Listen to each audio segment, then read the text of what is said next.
of the industry for the Industry Kind of Institute.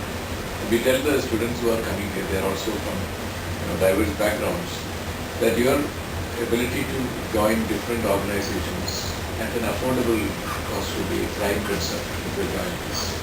So the clear focus is on business of fashion, not the design of fashion, unlike the other institutes. Two, the small and medium enterprises which form the majority of the exporters and domestic manufacturers. And therefore, we believe that the tie-up with IGNOU is somewhat reflecting of this philosophy that IGNOU is a mass university. Somewhere I have seen the largest popular... World's largest. No, there is one more word which is... No, world's largest I know, but popular university or... People's University. People's University. Yeah, that is the logo now. Yeah, we don't exactly. have it here, Yeah. but we'll incorporate. Yeah, IGNOU being the People's University, we believe this is a multi-varsity of the industry.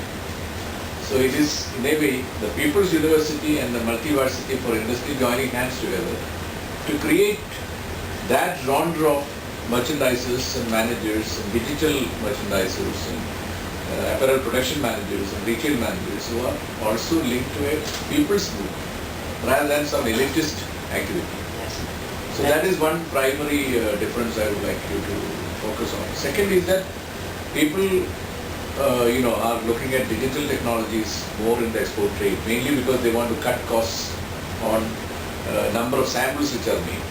For example, a salesman samples used to be 24 to 32 samples that to be sent before some result comes out of selection, or changes which are in commercial sampling or fit sampling.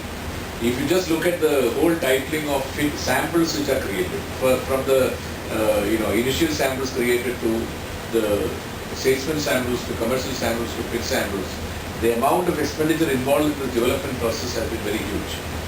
And stories to create also, you need to really work on actual fabrics or actual garments, and mostly thrown out later because it's not what they wanted. So what we have found is that even if you take, which is the calculation now given, if there are 32 people to a line and 32 allied people to a line, so it's 64, and then about 85 people are associated with the kind of designing activity, merchandising activity, in addition to the 64 people who are employed on the line. This 85 people, if you take in $11 billion, which is 50,000 crore, let's say, you will find that there must be 100,000 people who are already employed in various kinds of jobs like associated with merchandising and logistics, shipping, follow-up, this and that. But these people are not really trained. Even if you take all the people trained from different institutions, it could not be more than 30,000 people. Yeah, absolutely. So you will find 100,000 people who are in the industry are not really trained for the job. They were trained on the job. Now it is important to give them an upgradation. So is it possible for us through the IGNOU tie-up to give them the opportunity to actually upgrade themselves by joining these programs and get the newer techniques? This is the second issue. Third issue is there is no institution which is looking at from the shop floor worker to the manager. No other institute is training. Whereas we have two different institutions, both which I had incidentally. One is the ATDC, which has 58 campuses, and two campuses of IAM. The ATDC trains about 10,000 people a year, who are all basically shop floor workers, pattern makers, supervisors, quality cut checkers, helpers, wet dyers, sample checkers, all kinds of such people, different trade skills. Advanced machine operators of assembly, which you call electronic machines and special purpose machines. All these kind of people we train. And now, when they go to a factory, the people who come from elitist institutions do not realize the kind of actual pressure on the job that these people are facing, because they have not been part of that culture. Now, when these institutions, when we converge, ATDC and IAM, what happens is there will be a better understanding by the managers to handle them. So if there is an IAM trained manager having ATDC supervisor in the same factory, I am sure that they will work better. They know the process. They know the process, and they know that there are people who are trained. In fact, we are giving consciously admission to a number of ATDCs, writer candidates to IIM. Already we must be having 2 or 3 candidates in No, even more. program. And our faculty generally go now to the ATDCs also to promote IIM. So we are promoting a lateral entry to the ATDC's brighter students to join IIM programs. And ATDC is supported as a community college initiative through IGNOU. IIM is through a fashion and design management center. And there we are looking at a convergence which is also in a way IGNOU's this thing between vocational and mainstream education. Handshaking. Earlier these were all in different silos, not talking to each other, and there is a caste system which unfortunately developed. In fact, in this in this article which I am just finishing, higher education turned the tide. Have you corrected it? So एक वो copy दिखाना चाहिए by the time I finish this interview.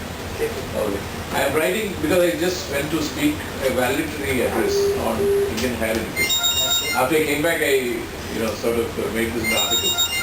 Normally I was planning to give it to business standard, but I think this will fit in to the open letter because it's a full-fledged article which summarizes this convergence process. Yeah. So it might be a lead article which might be useful in this. It is only, I think, he is only the person who's emphasized that there is a complete pyramid which is being catered from bottom to top in terms of skill. How we can actually then galvanize this, harness this, human resources in a manner by which this caste system disappears. See, I always, when I was in NID, there was a very controversial statement I made which came in front page of newspaper that there should have been craft universities set up in the early 60s instead of only IIMs and NID.